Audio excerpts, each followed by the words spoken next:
Good morning, good evening, good afternoon, and welcome to another thrilling scene from the Living World of Darkness Rage Across New York.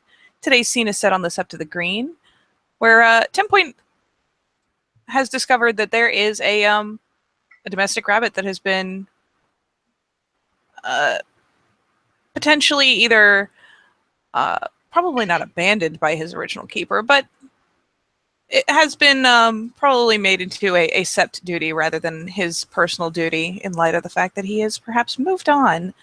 And so, being as Rabbit is a member of Stag's Brood, 10 Point's gonna do a whole bunch of gimme that shit, I got this. And we'll be, after relocating his hutch to where the Seekers stay, is going to go ahead and come out to visit him and make sure he's settling in and bring him the various clippings of greens and vegetables from the kitchen at the cabin, because let's face it, they can prep all the vegetables they want, but only like one person in that pack eats vegetables.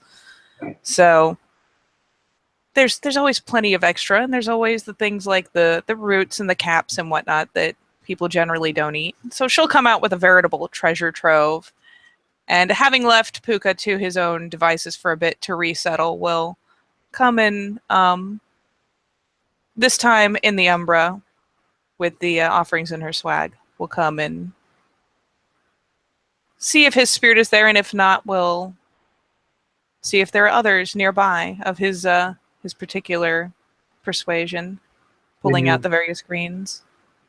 when you like walk into the place, you see the spirit like nudging you from your back of your foot. It's just like touching you from your towards your ankles. Aw, He looks up and says hello. hello, little brother. She'll go ahead and hunker down to where he can reach her and whatnot, and where she doesn't look so tall. Thank you for all you did. Of course, little You're very brother. happy. Sorry, what do you say? You're happy for your because of your actions. I aim to please. I wouldn't be doing my duty if I did not tend to you and make you happy.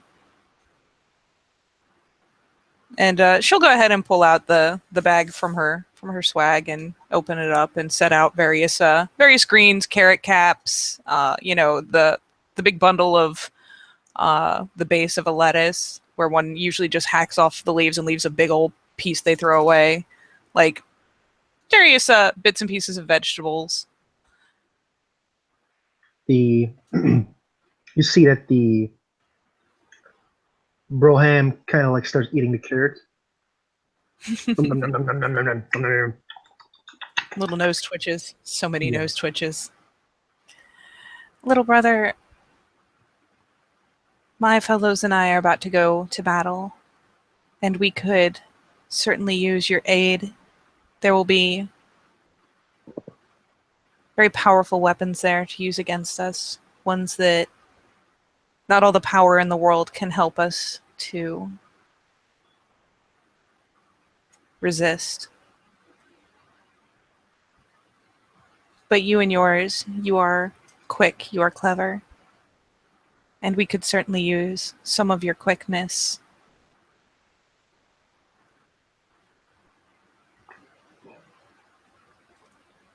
Just you or your pack? There are many. There is me, there is my pack, there are many others. But if we do not forge into this battle, there is a great risk of worm taint that will spread far and far, farther than even you and yours could travel in a day. Okay. I will give you the fastness if you do something. You see his eyes are open, wide open, especially. Mm-hmm. There's a story that the Galliards are telling to the Cubs. It's been there for like years and years. It's about someone beating the rabbit in a race. Do you know this? Do you know this?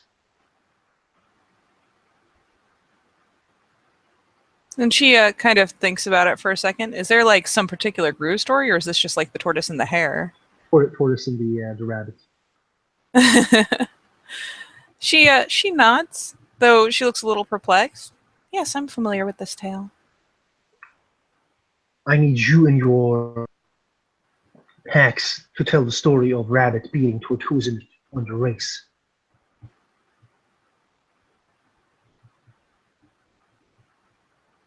So a tale that does not forget your cleverness and says how readily you've done this thing. What did he say? She say, I'm sorry? She basically says, so a version of the tale that is more true to form, where you are just as clever as you are quick, and you beat the tortoise. Yes.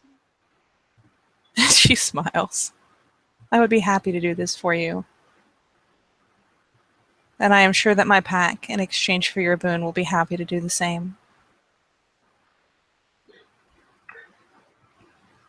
He kind of like, you see, it eats the carrot, looks up, says yes, and then continue eating the vegetables that you brought. You feel for like your legs in the umbra has white fur like his. And like everybody who will join the scene will have the same in the umbra. That will be amazing. just like his legs, white furs are like just on the legs though, like the not all the legs, just the lower part of the leg. Like the foot and ankle and maybe Yes. halfway up the calf, just white Yes. fur. That's amazing. It's like it's eating the all of those stuff, and he doesn't talk more. It's just like happy with the vegetables that you brought. Yeah, and she'll make sure that the better part of them have been laid out. She'll keep a few to make sure she takes across to feed to the actual real rabbit.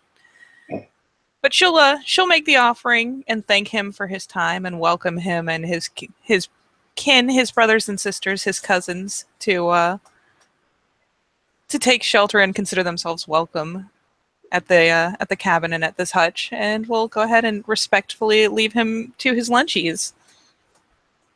And I believe that will be the moment we end our scene.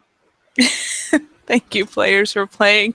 Thank you, watchers, for watching. Thank you, ST, for STing. And I'll see you next time on the Living World of Darkness, right across New York.